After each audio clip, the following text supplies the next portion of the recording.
Preventing another American civil war, Warren's wealth tax, we actually look at the numbers. Vindman proves the deep state is real. Are Disney movies racist? Northwestern students need a safe space. And Sean Spicer is out. That and more coming up.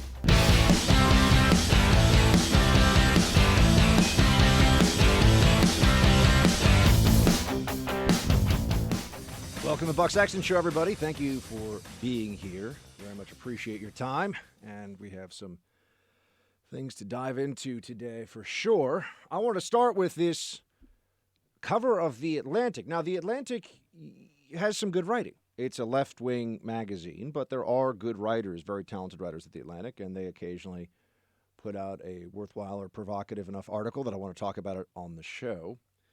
In fact, years ago, Christopher Hitchens was a regular Atlantic columnist, so they've had some of the most talented left-of-center folks out there for quite some time. Hitchens, it's tough to define really where he falls on the political spectrum.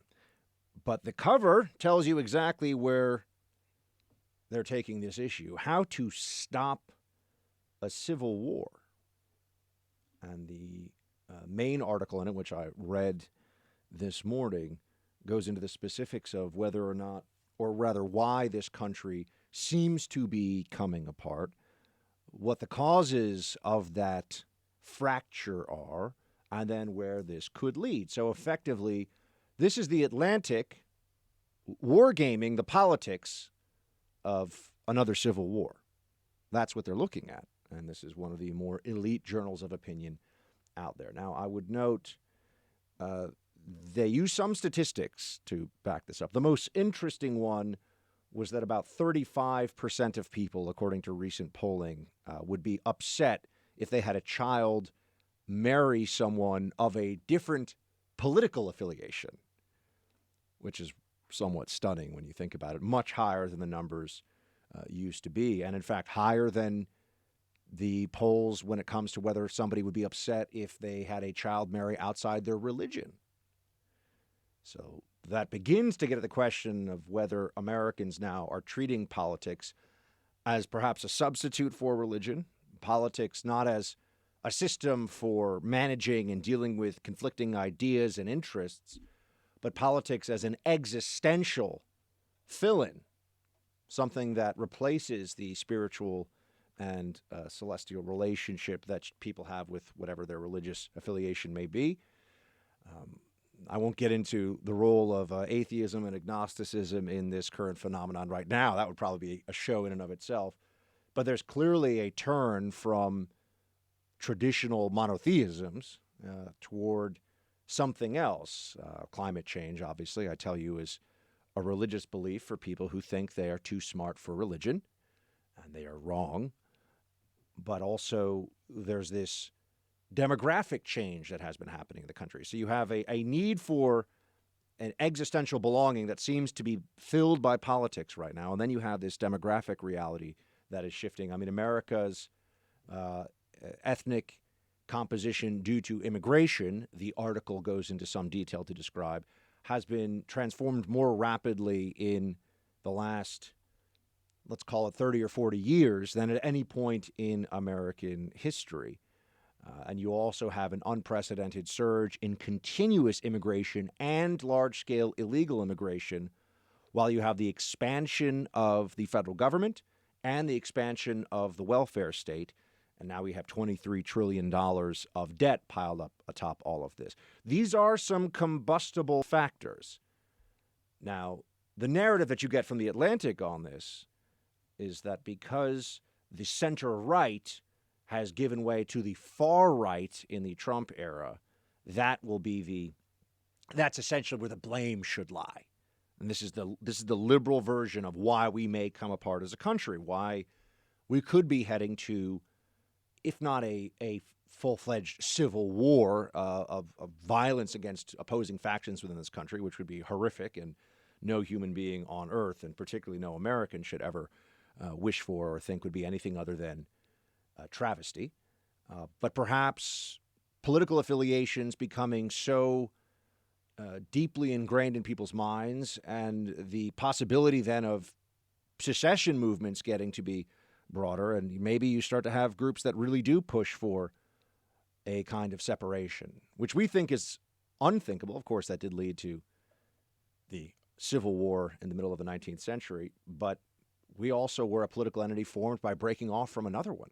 So that is in our founding. So you have the rise, again noted in this Atlantic piece, of pro-secession movements from the federal government in California from the left, people saying, well, California should become its own country, which, by the way, I think that would be fascinating if California no longer could call upon the federal government and all of a sudden was just governing itself. No more Supreme Court to weigh in on anything, just California governing itself. It would, in fact, I think, turn into Venezuela relatively quickly. Well, not right away. Remember, one of the problems we always have to deal with the central planners and their bad ideas is that it can often take a long time to milk the fat cow so much that it no longer has any milk and just shrivels up and dies. It can take a long time for people to realize how bad their governing ideas really are because of so much wealth accumulation. In fact, as somebody who's been doing some research on his own into the French Revolution, that was one of the Jacobins were able to call upon that. They were able to take control of a government that at the time was the wealthiest government, certainly in the Western world, and that covered up some of these stupid ideas that they had that were wealth destroying. They still managed to completely upend their economy, and there was deprivation and poverty and starvation, but it wasn't as bad as it would have been if it were a particularly poor country. If California were to separate off, because there's a tremendous accumulation of wealth there, the fifth largest economy in the world if it were its own country, it wouldn't be overnight. And along the way, you'll always have the central planners, the people who think that they know better. Just give them power, they will dictate what should happen in the economy. Just give them the authority to take from you what is fair and to give to others what they think is fair. There's always a way to blame someone else along that pathway, which is why just relying on the results is not enough. They'll point to something else. They'll say, well, there's an external factor that's the reason for this, or because we had to prop up the rest of America so long with our tax receipts, that's why now California is after this theoretical secession I'm talking about becoming a third world hellhole, which I think could happen. I mean, when you think about what right now, you look at how wealthy America is, how prosperous we are, and it is seemingly unthinkable that this could change dramatically. But look at I mentioned Revolutionary era France. Look at what happened in Germany after the First World War. Look at what bad government decision-making can do to even very advanced, developed, wealthy societies for the time. The wealth can entirely evaporate because of decision-making by a central bank or the powers that be. The wealth can be gone. All of a sudden, your entire financial system collapses. I think we have a very short memory in this country because when we discuss the possibility of financial collapse right now, it sounds like fear-mongering to most people. Oh, come on, things are so great, things are so good. And I sit here and tell you that at the micro level, President Trump is doing good. I want to say micro. I mean the short term, I should say, not micro. The short-term level, President Trump is doing good things for the economy.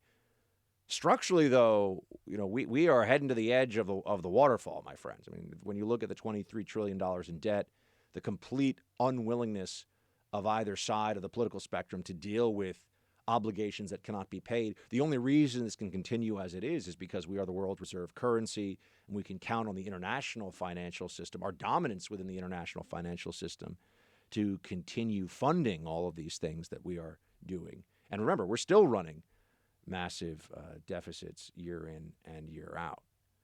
So in 2008, we almost melted down the entire global financial system, right? And that was based here in America. It's not just in living memory.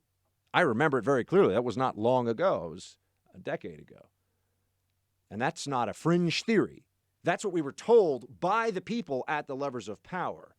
If we don't take dramatic action, including a whole lot of politically and financially motivated bailouts for the very powerful. I mean, this is the real structural inequalities within our financial system right now have to do with a lot of government action often taken on behalf of those who have the power to influence things at the very top and at the bottom.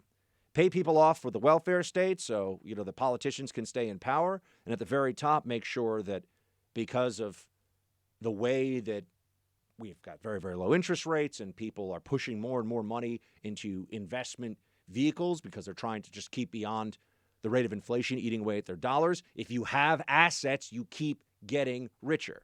So you have the asset holding class, and then you have the dependent on government class, and then everybody else in between is in bad shape, or rather is in increasingly bad shape over time.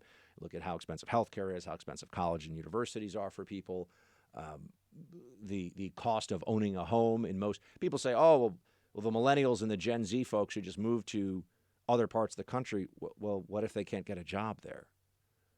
The concentration of jobs in cities and the lack of affordable housing in part isn't around because of government regulation mandating that there must be affordable housing. So they never learn the lesson. I mean, we should take the road to serfdom and plop it in front of every Democrat, every liberal, every Elizabeth Warren and Bernie Sanders supporter and say, read this, learn this, and then we can have a conversation about what's really happening in this country.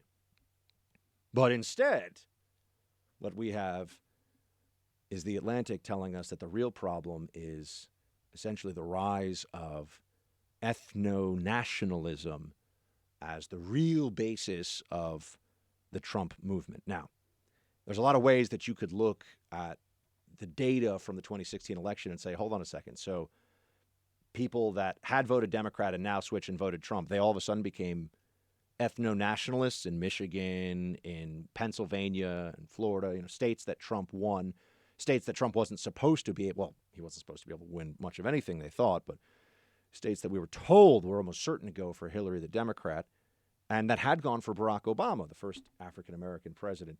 Now we're to believe that there was just this surge in ethno-nationalism. I think this is a very comfortable smear from the perspective of the left. I think what they like to say now is the real problem is that conservatives no longer make the case that this is a country rooted in ideology that has nothing to do with your skin color, that has nothing to do with your ethnic background or religious background, that the ideology of America, the vision of the founders, the Constitution is meant for all human beings, and the core of this, the foundation of this idea, is in fact rooted in individual rights and human dignity. They say that we're not making that case anymore, though. They claim that what's going on now is there's this shift to the politics of xenophobia, and this is what the Atlantic, I believe it's Yoni Applebaum is the author's name, that there is this shift away from traditional conservatism to this ethno-nationalism. To that, I just say, look at the issues that Donald Trump has had the greatest resonance on. Look at the areas of policy that the president has managed to build this coalition behind him. One of them is just that the establishment isn't what it pretends to be, which I think is now almost inarguably the case. I mean, people will argue with it, but I think they look foolish. That the political, media, and financial elites aren't so brilliant and aren't so ethical as they have been claiming for a very long time. And now, because of the democratization of information, because any of us can go online and see, what did this guy say 6 months ago? What really happened to this bailout money? Who is this union donating to, and what does that politician say? How smart are these people when questioned, meaning politicians in the political class? How smart are they when they're questioned off script? Do they really seem to know what the heck they're talking about? This was a revolt against the elites, which I think is entirely left out of this piece in the Atlantic that's warning about the possibility of us heading to a civil war. This is in the Atlantic. I'm not, so no one, if Media Matters is watching right now, I'm not the one who's saying, hey, we might be heading to a civil war. The most elite journal of left-wing opinion, I would argue, in the country is saying we might be heading towards something really, really ugly here. Now, it is true that there is less politically motivated violence now than there was, say, back in the 1960s, and that is noted in this piece. But I think that's in part because as a culture, as a society, we have a lesser tolerance for violence now because crime rates have been going down and down. And quite frankly, it is harder to get away with some violent acts now than it used to be. Law enforcement and the technology that enables it have gotten to the point where, and this is one of my theories as a total side note, someone needs to look at the role the technology has played in making us all so much safer and really dig. We hear about broken windows theory. We hear about, community-based policing. Those are important, sure. But all of us are walking around with tracking devices, logging everybody we're talking to, everywhere we're going, everything we're doing all the time. And the police can just get it with a simple warrant. I think that's made a big difference for how much violent crime there is in the country. But I digress. But what are the real reasons for this coming apart? What are the real reasons for this break in the country, which is very real? Because even though there's not as much violence, there is a concern. There is a growing chorus of people that recognize the other in politics as evil and bad. That sentiment is growing very, very rapidly. Why?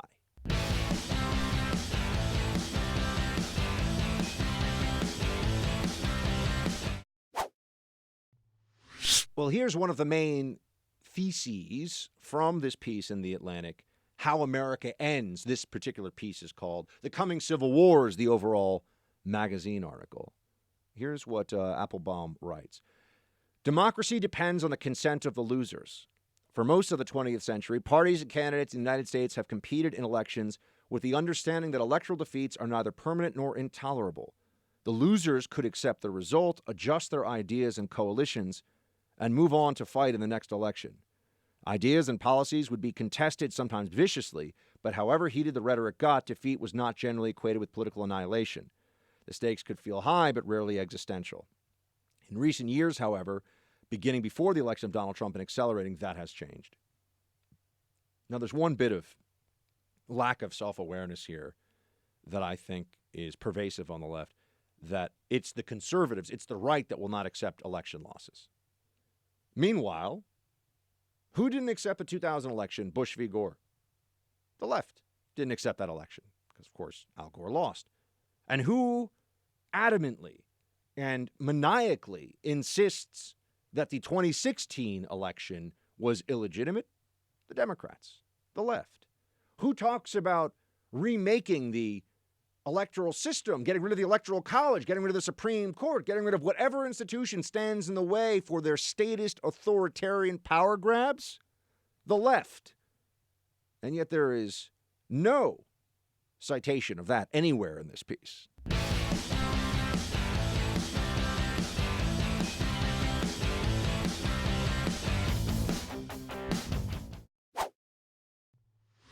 But what the left sees as a battle, and what is being laid out here as a forthcoming battle that is based entirely in demographics, a lot of the rest of us see as a battle over ideology of the ideology of socialism, because that is really where the country is heading.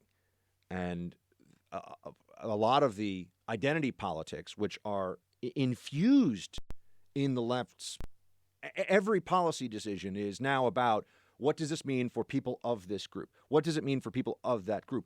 Even climate change now.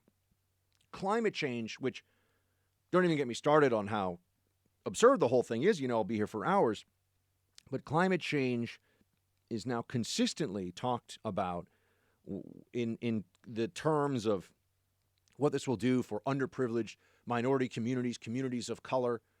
How does climate change affect those communities? Separate from, is the whole planet going to melt down? Are we all going to die? There's always even an existential issue for the human race, as Democrats pose it, and that is no exaggeration, and you know that. Even that issue, the Democrats will separate out into what does this mean for this or that protected or aggrieved or oppressed class. And this is how they build coalitions of what are largely oppressed or grievance groups for political purposes, and those groups are treated as somehow deserving different legal rights, different consideration politically, things like, this is where you get disparate impact law and affirmative action.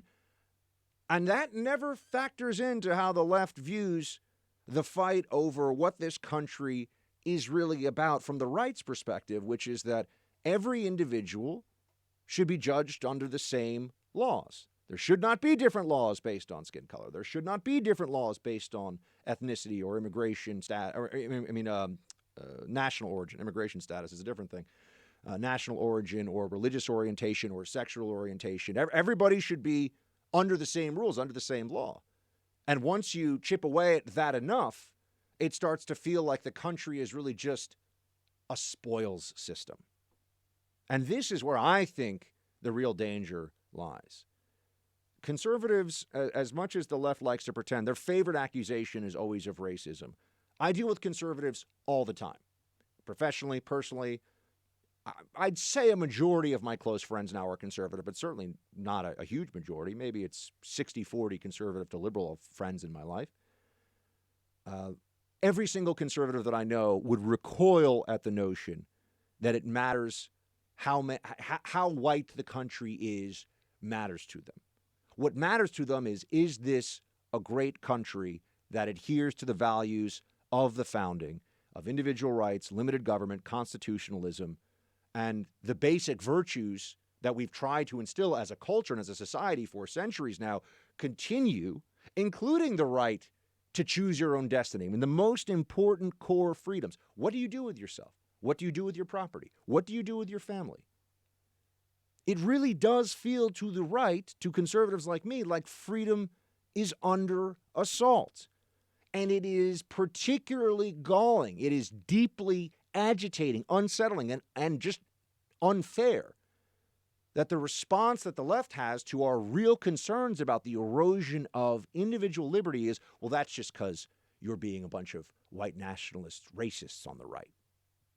No, that's really not what's happening. That's really not the case. And if they don't understand the case, if they do what I've seen on so many of these shows, MSNBC and CNN, you turn on these things, and what's always the allegation about Trump and his supporters? Just beneath the surface, they're all racist. Never mind the fact that you had millions of Black and Latino people who came out and voted for Trump. I mean, that was actually the reality of the 2016 election. I'm not saying it was a majority. I'm not saying as a percentage it was a lot of people, but in overall numbers, there were a pretty good chunk of the Latino community voted for Trump, and a contingent of the African American community, not a very large one, also voted for Donald Trump. I certainly have a number of friends from the African American community who are Trump supporters and Trump voters. But all of that is cast aside, and that it's just the rise of white nationalism, and that's what this piece is essentially going at. That it is white people's aversion to the changing demographics in America. That drives everything. I sit here as a white guy saying, no, that's not true. That's a smear. Yeah, there are idiot racists running around. There are idiot racists who are Democrats, by the way. I mean, this is another thing that never gets talked about. There are idiot racists, and racism exists in every country all over the world, in every society all over the world, and at some level always has. Doesn't mean that you excuse it, but it just means that let's keep it in some relative context here of what's really going on in the country. This is a country that is incredibly pluralistic and truly diverse, and we get along with each other really well. Our political elites and media elites are always talking about how we're at each other's throats. And they're creating that perception. And unfortunately, I think it is taking a hold more. But I mean, I walk around and I'm here in New York City, a complete Democrat stronghold. And what I see every day are people who are trying their best, being decent to each other, obeying the laws, and really just don't care what language anyone's speaking, what color anybody is, what ethnic background anybody comes from. We just see each other as people doing our things here in America. And hopefully, at the end of the day, we realize how lucky we are for this country, and we say thanks for our family and thanks to God. Hopefully, that's where we are as a country. That has kept us together for a long time. Now, I know there have been very violent and tragic periods in American history, and there has been a lot of times when we haven't lived up to our ideals. We haven't lived up to exactly what I've said, which is a society based on human dignity, individual rights, individual liberty, the universality of that and the constant truth of it, and that the state has no right to infringe upon that. The state has failed to, Obviously, slavery, the most notable period in our history, but the state has failed in other ways and at other times to adhere to its own ideals and its promise. The state, just like people, is imperfect. But when you look at the overall trend, the trajectory in this country right now, what has been happening for the last 50 years? The federal government has been getting larger and larger and more intrusive and more powerful. The federal government now effectively thinks that it can legislate anything that it wants. The judiciary has allowed this, has decided that, well, if Congress wants to do this thing, the Constitution is really no bulwark against that. Conscience rights, religious freedom, the right to bear arms, the right to private property, these are all increasingly under assault by a rapacious federal government that is increasingly going in the direction of the misery and despair-inducing statism that has destroyed countries for as long as it has been anywhere. That will destroy prosperity, that will destroy freedom. People who think they know better and can make all of your choices for you are wrong. But they exist in this country, and they've existed in many other countries, and the destruction that they can create is endless. They think they're doing a good thing, which is in itself feels a bit dangerous, right? What was it, Ronald Reagan saying that the scariest words in the English language are "I'm here from the government and I'm here to help," or "I'm from the government, I'm here to help"? The right really is concerned. Conservatives, the GOP, the Republican Party, the concern is overwhelmingly about the destruction of individual rights and the aggressiveness of the leftist statists now to take your... I mean, look at the things we're talking about now going into the 2020 election. Things that 10 years ago, every liberal you know would have said, that's never going to happen. That's beyond the pale. Look at the issues of national significance. Universal health care. They're going to take money from you and tell you what doctor you can see and what procedures you can have, right? A wealth tax. They're going to take overall pieces of of all your assets year in and year out. And then they're also going to tax you when you die, by the way, and try to pass on money to your heirs so they can fund different government programs. Wealth tax would have been a non-starter 10 years ago. Open borders. And not just open borders, but open borders where anyone who shows up in America is going to be getting taxpayer-funded health care. That's now the Democratic Party's primary position on this. I mean, this is what they say in debates in front of the whole country. This isn't some, backroom Soros conspiracy I'm talking about. This is legitimate. This is happening right now. Okay. Telling medical providers that they cannot have a conscience exception to abortion. It's not enough to live in a country where some people can choose to have an abortion and some people can choose not to. No, that's not acceptable to the left. They want to make people. They want to force people who went to medical school, whose original oath is do no harm. They want to force them to harm unborn human beings. Sully their hands with that macabre work. This is the country we are living in now. A country where live and let live is no longer the rallying cry of any so-called liberals. Liberals want to tell you what you can do with your business. They want to tell you what you can do with your home. Through climate change, they want to tell you what light bulbs you can have. They want to tell you what car you can drive. In fact, whether you can have a car at all, how much of your money you get to keep. Where do your kids go to school? What do your kids get to learn? You have no say in that, by the way. If they have to sit there during drag queen story hour, so be it. The education board has decided that that's good for opening young minds. And oh, by the way, if the state wants to allow for a prepubescent child to start gender transition therapy against the wishes of a parent, perhaps that will also be allowed. And now we have to ask how many genders there are. They can't even answer. They just know that they're coming up with new genders all the time. And if you don't accept that, you must be some kind of bigot. What language am I allowed to use? How am I allowed to speak about these issues? The First Amendment's under assault. We have a media in this country that would actively suppress one of the most important pieces of information out there, which is the identity of the whistleblower. They have no interest in finding it out. In fact, they're coming up with policies to make sure they can't find it out because there is a presidency at risk and one that does not reflect the values that they now espouse, which is essentially the eradication of the values that we thought this country had been built on for a very long time. As in, people get elected to office, they're given power by the people, and then they have the right to use those powers in service to the very voters who put them there. No, instead, there's this fourth branch of government. There's a deep state. There are people who, oh, that's right, they know better. They know better than you do. And so they should have the power to override the power that you thought you gave to somebody for the promises that they made during an election campaign. We thought we were living in a democracy. We're living in something else. Closer to an oligarchy now. But if the liberals have their way, it'll be more like an ochlocracy, ruled by the mob. No constitutional protections for the political minority. No constitutional protections at all, really, because the words on the page don't mean what they're supposed to say. Just ask Beto O'Rourke, who wants to come and take your guns. Beto O'Rourke, who decided that his campaign would just be speaking from the liberal id. Speak from that part of the liberal mind that they won't share publicly, but they all kind of have deep down.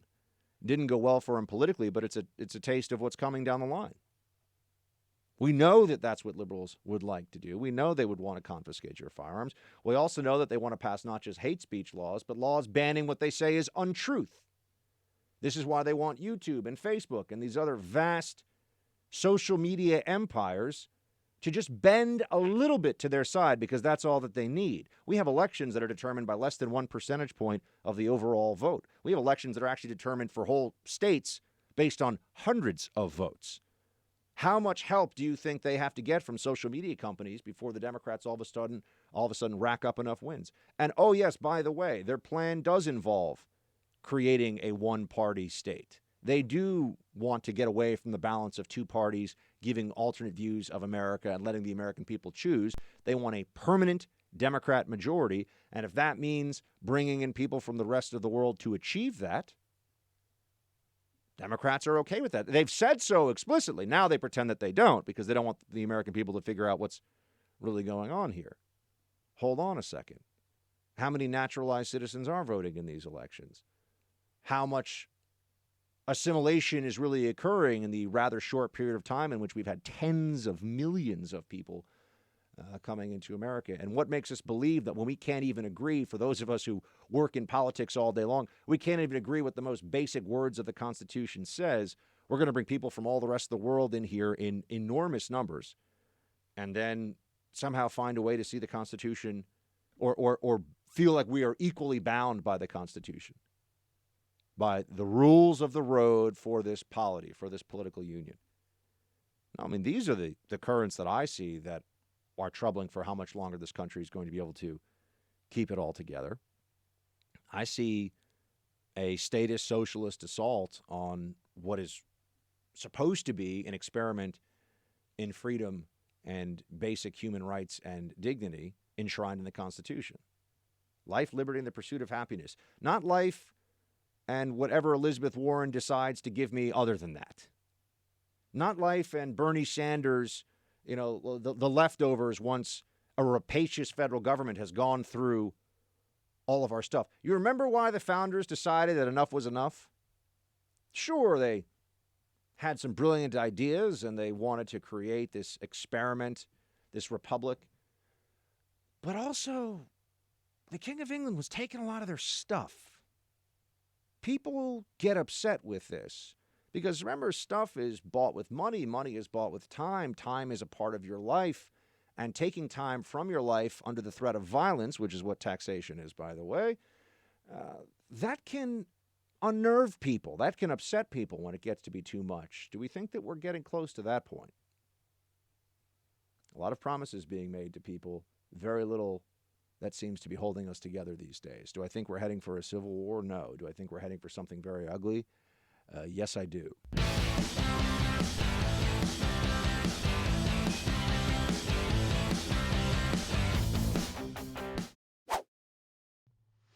Well, anyway, team, that's my take on this Atlantic piece. And I know it's not a lot of sunshine and rainbows, but we'll see how things go in 2020. It's going to be a rough ride. It will be interesting, though, and I'm very pleased and honored that I'll have all of you with me as we face these issues together. And with that, I suppose we should spend some of our time today, because tomorrow's open impeachment day. Woo! Maybe we'll get into some of that.